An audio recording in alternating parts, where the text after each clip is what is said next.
Hey everybody, this is Daniel and this is Morning Tea. How's everybody doing? Cheers. Hmm, still hot. How's everybody doing? I apologize that I didn't do. Sorry, turning my ringer off. I didn't do Morning Tea last week because I was having a glitch. I don't know what system you use. I use Chrome, Google Chrome for most of my stuff, but some reason Google Chrome would not allow my camera to connect to YouTube. So I kept trying to deal with it, and I never really remembered Explorer to go back to Explorer. So I'm doing my YouTube videos on Explorer, and then I'll go back to Chrome where I have all my settings saved and all that stuff. So anyway, little glitch, but it gave me some time to take off, and I'm very happy to be back to doing Morning Tea. I'm very happy that folks wrote to me and asked me about Morning Tea and where it's going. So to my friends over at Bridge Entertainment, hey guys, I'm back. I haven't forgotten about it. And for the friends that wrote to me and say that, are you just doing your podcast now? No more Morning Tea? No. I'm doing both. It's just that we had that little glitch last week, and but I'm back with Morning Tea, so we're back here. Then I want to say a big hello to my friends at Soul Garden. I had a couple of friends that came over from Soul Garden. Terry and Diana stopped by at the Chocolate Shack on Saturday and totally blew me away. It just blew me away. And I wasn't expecting them, didn't recognize me. Didn't recognize them because I've only, chatted on them. But it was really incredible to have people come into the shop and they're like, hey, you're Daniel from Morning Tea and we're from the Soul Garden and hi. And I'm like, oh my God. I felt so, I felt really excited. You know what, I'm going to turn this lamp off because it's really getting hot. It's hot in here. And with that extra light on, it's kind of, so excuse me for 1 second. Here's what we're going to do. I need some extra light. So, there we go. You can open, how's that? Better? I just opened the blinds here in my apartment. It's been so hot here in Laguna. It has been like scorching hot for me. I'm not used to it anymore. And considering that I'm from Texas and I was used to hot weather, let me tell you, I'm a big baby. Yesterday I was laying on the floor watching TV with two fans, one hitting me from the front and one hitting me from the side. And I was just kind of laying there and like, one of those like, don't move because it's going to use up energy and then the energy is going to make you hot. I had to change shirts 3 times yesterday because I was so sweaty. And one of the things is that I don't have air conditioning in my apartment. It's usually not that hot. So we get that kind of heat maybe like, I don't know, 2-3 weeks out of the year. And so I'm like, I don't need air conditioning, just put fans. But then when it does hit, let me tell you, not pretty. So, one of the coolest things that happened while I was not doing Morning Tea is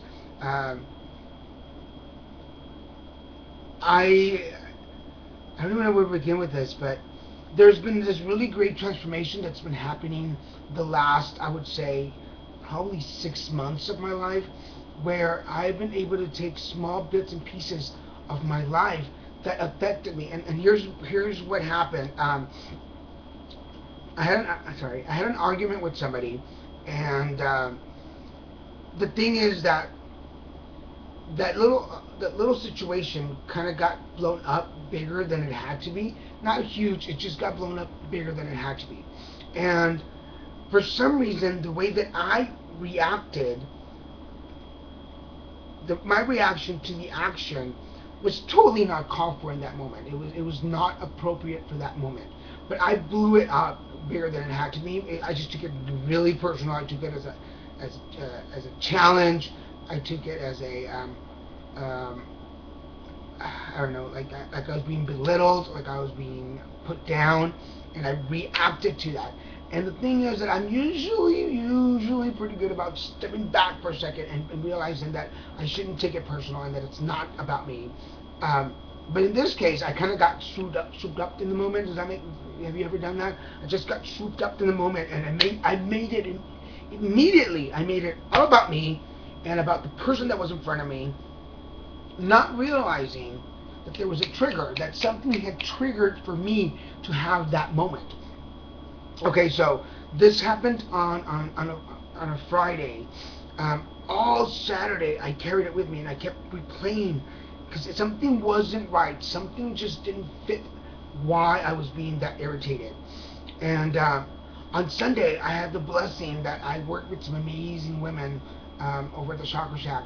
And Joanne, one of the readers there, if you ever want to come to the Chakra Shack on Sundays, she's one of our readers there in the mornings. She noticed right away that something was off, and we talked, and I kind of explained to her what had happened. And she was able to talk me through it. And what we did was she walked me back, kind of like a guided meditation, like I did with Jerry a couple of months ago. She walked me back to the first time that I ever felt that way. The first time that somebody had done, somebody's action had made me react in that way. And it went back to things that happened with my dad. My dad used to be a little impatient. And if you were helping out and you weren't using the tool he wanted you to use, or if you weren't doing things the way he wanted you to do them, or if you weren't doing things fast enough for his taste, he would just take things from you, like take the tool or take the situation from you and do it himself. And I was not allowed to grow and experiment and try to make things, he took that opportunity from me. So it got to the point where I just rather not be around my dad when he was fixing things or working on things or even on my car or anything. I just didn't want to learn. I'd rather take my car to get the oil changed than do it myself, because if I even tried to do it, he would jump in, and if I wasn't doing it the way he wanted it, he would just snatch the project from me and do it himself. And then, what was the point? I never got to learn. So I would get very frustrated. So I took that first time that he ever snatched a screwdriver from my hand for not doing it well, and I put that memory into this situation that happened. And I'm not saying into situations just because it's protect the innocent, because it's my thing. It has nothing to do with the person that I was involved in that moment. It's all about me. It was about my issues and how I took that action and how I reacted to it. Because instead of reacting to it the way it was there at the moment, the way this issue was, I put my dad's face on this person, and I made whatever we were doing, I made it my car, for lack of better, I made it my car and the screwdriver, and I reacted like a 10-year-old kid who was, not that I was driving at 10, but whatever project I was doing at 10 years old, I reacted like a 10-year-old boy that was scared of my dad and didn't know how to stand up for myself and didn't know how to defend myself or didn't know how to explain that I wanted to learn. And it just escalated. But for 2 days, it just ate at me. It just really ate at me. And I felt horrible. But thanks to Joanne, she was able to walk me through that and show me where I'm not that 10-year-old kid anymore. And that people, I'm not having an argument with my dad anymore. People are different people now. I associate with so many different personalities and so many different people that I need to know that I don't have to react to every action. I don't have to react to everything. Sometimes there's I choose my battles now, and that's what she kind of taught me. It's like, I choose my battles. Focus on the situation at hand. Could I have done things differently? Yes, of course I could have. Could I have just done it the way this person wanted me to do it and just give it a try that way? Yes, I could have. Could I have explained that I'm more comfortable doing it my way, and for me it was a better way? I could have, but I chose not to. I chose to react in a very immature 10-year-old boy kind of way.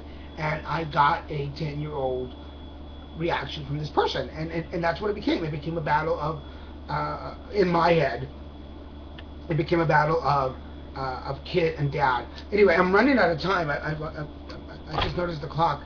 So I'm going to pull the card really quick. Romance angels are helping you. What an odd card to come up in this topic. But I was just asking earlier my angels about something that's in my mind about romance and relationships, and something that I want to do, and should I do it? And I guess this is their response. They're helping me out, so I'm going to proceed with what I asked them, and hopefully one day I'll be able to come on Morning Tea and tell you all about it. But for now, romance angels, and if you are out there, maybe you are in the same boat I am. Maybe you're looking for romance. Maybe you're looking for that sign that you're on the right path. And thank you, Doreen Virtue, for these are her cards. Dear guardian angels of my soulmate, thank you for preparing my soulmate and me for love, for giving us the motivation to make helpful life changes, and for arranging us to meet. Thank you for helping us recognize each other and have the courage to say hello, so that we can eventually delve into a truly intimate relationship. I'm going to say that again for you. So if you're looking for love, and this is from the Archangel Michael deck. It says, Dear guardian angels of my soulmate, thank you for preparing my soulmate and me for love, for giving us the motivation to make helpful life changes, and for arranging us to meet. Thank you for helping us recognize each other and have the courage to say hello, so that we can eventually delve into a truly intimate relationship. So, there you go, guys. Thank you. Morning Tea is back. Now that I know what the glitch was and I can fix it, I will be here again next week. Thank you. Have a great one, and I'll see you later.